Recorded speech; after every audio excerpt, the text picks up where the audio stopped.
அன்பு சொந்தங்களான கடகராசிக்கு வணக்கங்க. கடகம் அப்படின்னாவே கஷ்டங்களை கடந்து போகக்கூடியவங்க தான். கஷ்டங்களை மறைக்கக்கூடியவங்க தான். இன்னும் ஒரு படி மேல சொல்லணும்னா, இவங்க ஒரு நிமிஷம் சந்தோஷமா இருந்தா, இவங்களே யோசிப்பாங்க. போச்சுடா, ஒரு நிமிஷம் சந்தோஷமா இருந்துட்டோமா, எப்படியும் 1 மணி நேரத்துக்கு கஷ்டம் கட்டாயம் வரப்போகுது. இதனாலவே பல நேரங்கள்ல ஒரு சந்தோஷமான தருணங்கள் இருந்தாலும், அத அனுபவிக்கலாமா, வேணாவா அப்படிங்கிற மாதிரி ஒரு சதா நேரமும் ஏதாவது ஒரு சிந்தனையிலே இருப்பாங்க. அதாவது பிரச்சனைங்கிறது வெளியில இருந்து வர வேண்டியது இல்லப்பா. இவனே பிரச்சனை தான் அப்படிங்கிற மாதிரி கடகராசிக்காரங்க தேவையில்லாம இப்படி இருக்குமோ, அப்படி இருக்குமா, இப்படி இருந்திருக்கலாமா, அப்படி இருந்திருக்கலாம். ஏதாவது ஒரு மன கஷ்டம் இருந்துகிட்டே இருக்கும். ஆனா இவங்க ஒரு இடத்துல இருந்தா, இவங்க ஒரு வீட்ல இருந்தா, இவங்க உங்களுக்கு வாழ்க்கை துணையா இருந்தா, இவங்க உங்களுக்கு பிள்ளைகளாக இருந்தா, யாரையுமே கஷ்டப்படவே விட மாட்டாங்க.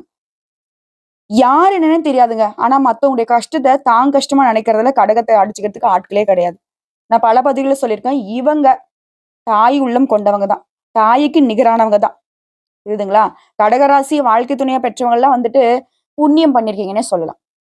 சோ இப்படிப்பட்ட உயர்ந்த குணநலங்களுக்கு சொந்தக்காரர்களான கடகராசிக்கு தலைப்பு பார்த்திருப்பீங்க. 32 ஆண்டுகளுக்கு பிறகுங்க. அரியாசனத்துல அமரக்கூடிய நேரம். கடகம். அள்ளி அள்ளி கொடுக்கக்கூடிய நேரங்க. என்னம்மா அள்ளி அள்ளி குடுக்க போறேங்க? ஆல்ரெடி குடுத்துதான் ஒண்ணும் இல்லாம உட்கார்ந்துருக்கோமே அப்படின்னு பேசுவீங்க. உண்மைதான். அத நான் மறுக்க மாட்டேன். ஏன்னா, தனக்குன்னு எடுத்து வைக்கிறதுல உடன்பாடே இல்லாதவங்க தான் அந்த கடகராசிக்காரங்க. சுயநலம் அப்படின்னாக்க என்னன்னே தெரியாதுங்க. 10 பேர் சொல்லிக் குடுத்தா கூட இப்படி இருக்காத, அப்படி இரு. உனக்குன்னு வச்சுக்கோ, உனக்குன்னு பண்ணிக்கோன்னு சொல்லிக் குடுத்தா கூட, அது இவங்களுக்கு செட் ஆகாது. இவங்க வளர்றாங்களோ இல்லையோ, கூட இருக்கிறவங்க வளர்ந்தா இவங்களுக்கு ஒரு சந்தோஷம். சதா நேரமும் யாருக்காவது ஒருத்தவங்களுக்கு உதவி செஞ்சுக்கிட்டே இருந்தா மட்டும் தான் இவங்களுக்கு தூக்கமே வரும். இப்படிப்பட்ட நிலையில தான் கடகத்துடைய வாழ்க்கை ஓடிக்கிட்டு இருக்கு. ஆனா இவங்க செய்யக்கூடிய நல்லதை யாருமே அங்கீகரிக்கவே மாட்டாங்க. அனுபவிச்சுப்பாங்க. என்ன பெருசா பண்ணிட்டேன் அப்படின்னு ஒதுக்கி போட்டு போயிட்டே இருப்பாங்க. இது நெறைய இடங்கள்ல கடகம் அனுபவிச்சிருப்பீங்க. இப்படியே நான் இருந்தா நான் நல்லா இருப்பேனா? சத்தியமா சொல்றேன். இத நீ மாத்திட்டு தான் ஆகணும். உதவி செய்யக்கூடிய குணத்த உருப்படியானவங்களுக்கு பண்ணுங்க. உண்மையா உதவி தேவைப்படுறவங்களுக்கு பண்ணுங்க. அவங்களுக்கெல்லாம் வாய்ப்புகள் இருக்கு. அதை ஏன் அவங்க பண்ணணும்னு சொல்லிட்டு உங்கள தூக்கி சாப்பிட்டுட்டு இருக்காங்க. அதுக்கு இடம் குடுக்காதீங்க இனியாவது. கடகம் ஜெயிக்கணும்னா, இப்ப கிடைச்சிருக்கக்கூடிய வாய்ப்ப கரெக்ட்டா பயன்படுத்துங்க. உங்களுக்காக பயன்படுத்துங்க. நல்லா இருப்பீங்க. ரொம்ப நல்லா இருப்பீங்க. சரிங்க. கடகம் அப்டின்னாவே கஷ்டம், நஷ்டம் எல்லாத்தையும் மறைக்கிறவங்க தான் ஒத்துக்கிறேன். ஆ இன்னும் நான் சிறப்பா இருக்கணும். ஏதாவது பரிகாரம் இருக்காமா? நான் எந்தாவது தெய்வத்த வழிபாடு செஞ்சா ஓகேவா? இத எதுனா சொல்ல முடியுமா? அப்படின்னு கேட்டீங்கன்னா, சந்திர பகவானை ராசி அதிபதியா கொண்டவங்க நீங்க. ஓகேவா? சோ நீங்க சந்திர பகவான தான் பலப்படுத்தணும். அவர் பலம் பெற்றாலே போதும், நீங்க நல்லா இருப்பீங்க. அதாவது ஒரு மனுஷனுக்கு வாழ்க்கையில மன உளைச்சல் இருக்கு, மனக்கவலை இருக்கு, குழப்பம் இருக்கு, தடுமாற்றம் இருக்கு, பதற்றம் இருக்கு, விரக்தி இருக்கு அப்படின்னா, இதுக்கு எல்லாத்துக்கும் காரணகர்த்தாவா சந்திர பகவான் தான் வருவார். அதுவே ஒருத்தன் சுறுசுறுப்பா இருக்கான் அப்படின்னா, அதுக்கும் காரணகர்த்தா இவர்தான். சோ ஒருத்தனுடைய ஜாதகத்துல சந்திர பகவானுடைய பலம் குறையும் போது தாங்க, அது சந்திர தோஷம் அப்படின்னு சொல்லுவாங்க. பலவிதமான பிரச்சனைகளும் ஏற்படும். ஒரு மனுஷன் மனசு தெளிவோட, சந்தோஷமா, ஆரோக்கியமா, புத்தி கூர்மையோட இருக்கணும் அப்படின்னாக்க, இந்த சந்திர பகவானுடைய அருள் வேணும். சோ அப்படி பார்க்கிறப்ப மத்தவங்களுக்கே அப்படின்னா, உங்களுடைய அதிபதி இவர் இருக்கிறப்போ, இவர் கட்டாயம் உங்களுக்கு அனுகிரகம் பண்ணியே ஆகணும். இவரை எப்படிங்க நம்ம வலுப்படுத்துறது? சந்திரன் அப்படின்னாவே பிரகாசமான ஒளி வீசக்கூடியவர். அதே மாரி சந்திரனுக்கு சோமன் அப்படிங்கிற ஒரு பெயரும் இருக்கு. சந்திரனுக்கு உரிய கிழமையா இருக்கிறது திங்கட்கிழமை. சோ அதனால சோமவாரம் அப்படின்னு குறிப்பிடுவாங்க. இந்த பிறையாக தேய்ந்த சந்திரனை தான் சிவபெருமான் தன்னுடைய முடியில சூரியபடி காட்சி கொடுக்கிறார். அதே மாதிரி மனுஷங்களுடைய மனசுல இருந்து ஒரு 5 விதமான உணர்வுகளுக்கு தொடர்புடையவரே இந்த சந்திர பகவான் தான். இதனாலதான் சந்திர பகவான் மனோகாரகன் அப்படின்னு சொல்லுவோம். உணர்ச்சிகள், மனநிலை, தாய் உறவு இதுக்கு எல்லாத்துக்கும் சம்மந்தப்பட்டவர் இந்த சந்திர பகவான். அமாவாசை, பௌர்ணமி இது சம்பந்தப்பட்ட திதிகள்ல சந்திரனை அடிப்படையாக வைத்து கணக்கிடப்படுது. சோ மிகப்பெரிய பங்கு நவகிரகங்கள் எடுக்கக்கூடிய சந்திர பகவானுக்கு உண்டுங்க. இப்ப இவர் நம்ம எப்படி வழிபாடு செய்யணும்? இவருடைய பரிபூர்ண அருள் கிடைக்கணும் அப்படின்னா, ஒவ்வொரு திங்கட்கிழமையும் சந்திர பகவானுக்கு விரதம் இருந்து, மாலை நேரத்துல சந்திரனை வழிபாடு செய்து, தண்ணீர், பஞ்சாமிர்தம், பாயாசம் செய்து வழிபாடு செய்யலாங்க. அதே மாதிரி தாய்கிட்ட அதிகமா அன்பு காட்டுறவங்களுக்கு சந்திர பகவானுடைய அருள் கிடைக்கும். சந்திரன் அப்படின்னாவே தாய் உறவை குறிக்கக்கூடிய கிரகங்க. சோ யாரெல்லாம் வந்து தாய வந்து அன்பா கவனிச்சுக்கிறீங்களோ, நல்ல உறவு வச்சுக்கிறீங்களோ, மனசு புண்படாத மாரி நடந்துக்கிறீங்களோ, உங்களுக்கு இவரால ஏதாவது கெடுபலன்கள் வந்தாலே சரிங்க, அத வந்து உங்களுக்கு பாதிப்பு தராத மாதிரி தள்ளி வச்சுருவாரு. அதே மாரி சந்திர பகவானுடைய அருளை பெறுவதற்கு மற்றொரு சிறப்பான வழின்னு பார்த்தோம்னாக்கா, மகாவிஷ்ணுவ வழிபாடு செய்றது. சாஸ்திரப்படி சொல்லனாக்க, திருமாலை யாரெல்லாம் வழிபாடு செய்றீங்களோ, அவங்களுக்கு சந்திர பகவான் கிட்ட இருந்து ஆரோக்கியமும், செல்வ வளமும் கிடைக்குங்க. வேற சந்திர பகவானுடைய கதிர்கள் வந்து நம் மீது படும் வகையில தினம் தினம் சிறிது நேரமாவது வெளிய வந்து உட்காரணும்.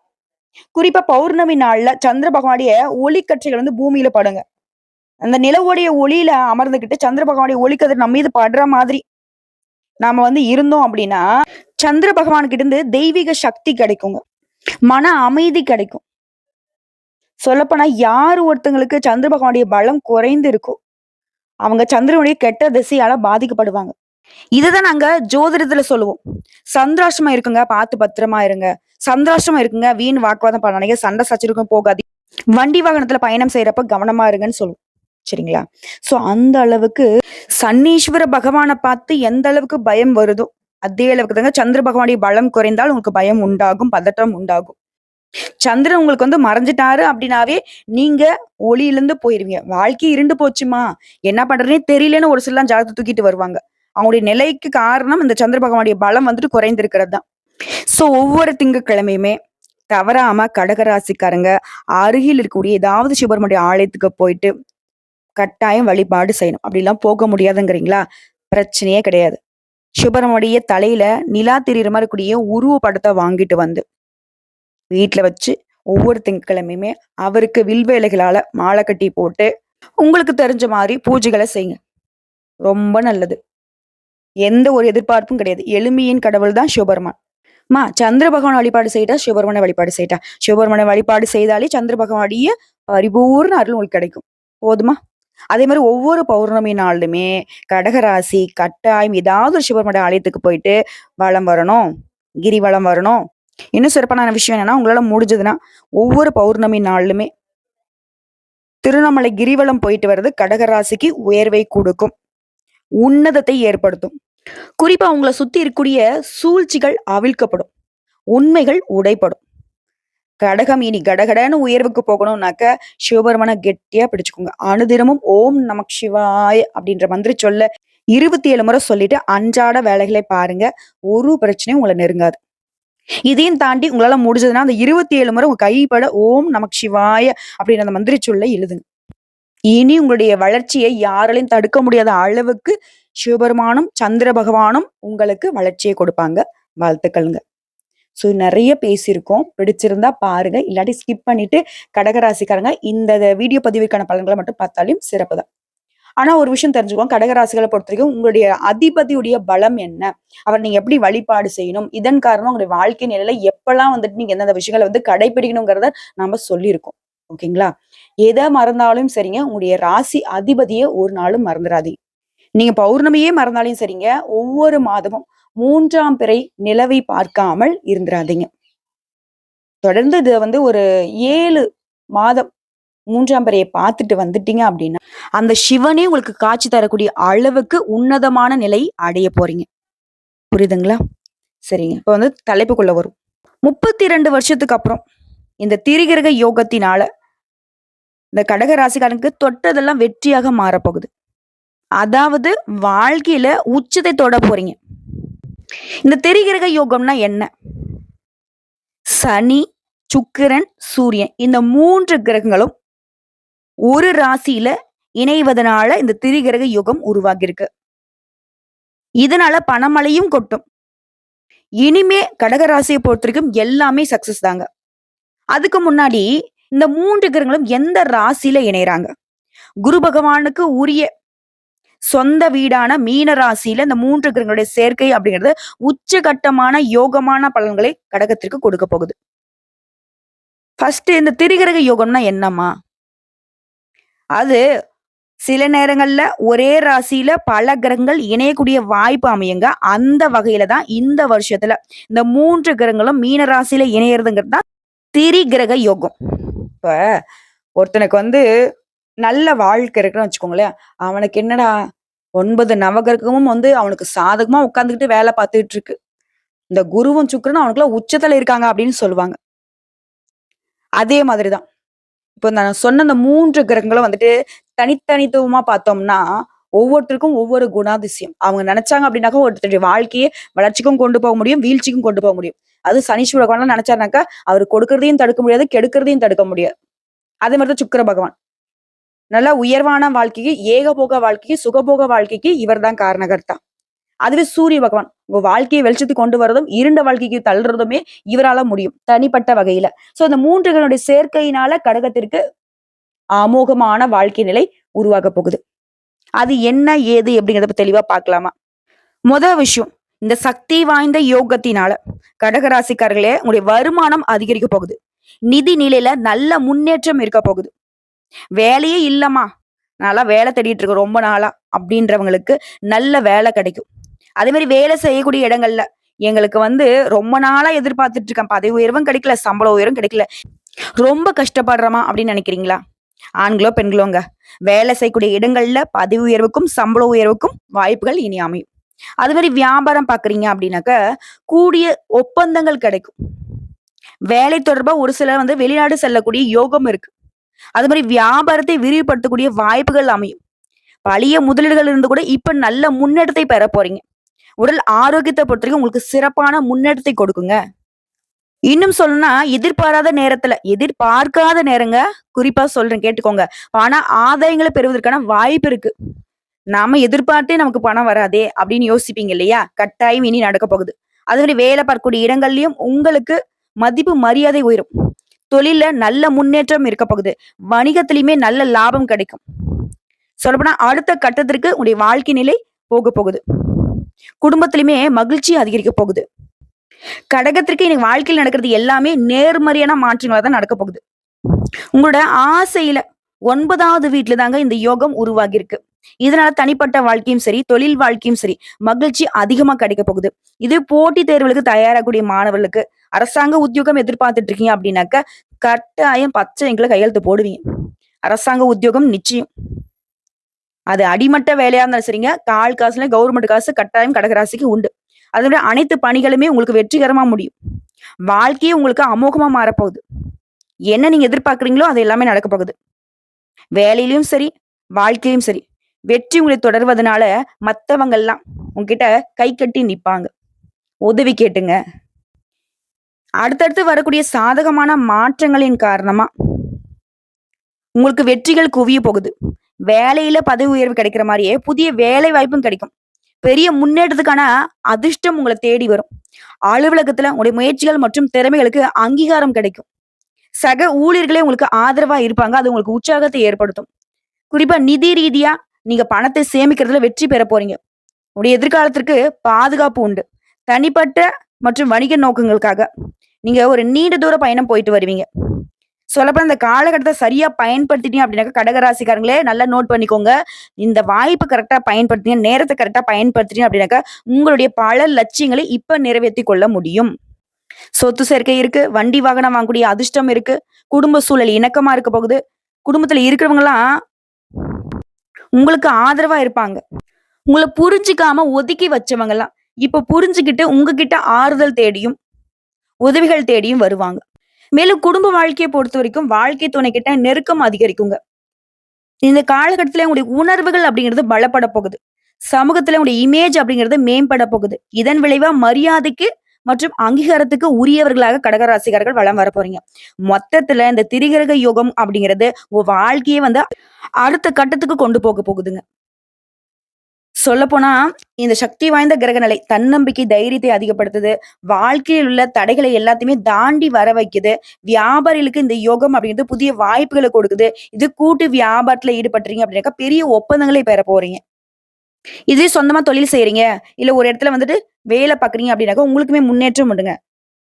தனிப்பட்ட வாழ்க்கையை பொறுத்த வரைக்கும் திருமணம் ஆனவர்களா இருக்கீங்க அப்படின்னாக்க உங்களுடைய உறவுகள்ல அமைதியும் மகிழ்ச்சியும் அனுபவிக்க போறீங்க. திருமணம் ஆகாதவர்களா இருக்கீங்க அப்படின்னாக்க உங்களுக்கு பொருத்தமான வரன் உங்களை தேடி வரும். இந்த சாதகமான கட்டம் அப்படிங்கிறது வாழ்க்கையினுடைய அனைத்து துறைகளிலுமே முன்னேற்றத்தையும் செழிப்பையும் தரப்போகுதுங்க.